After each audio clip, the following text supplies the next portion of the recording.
nagkaroon ng MPOX at nagkaroon tayo ng hysteria regarding this.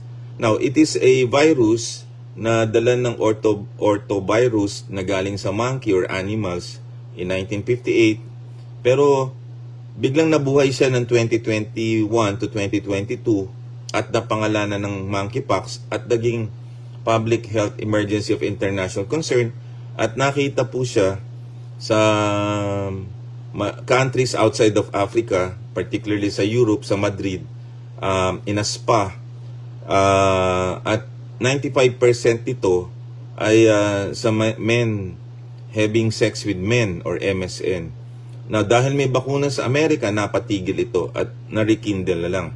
Now, what is surprising based on the Department of Health's story, ang nangyari, 30% pala ng mga nagkakaroon ng problema dito or ng kanilang fatality ay may advanced HIV.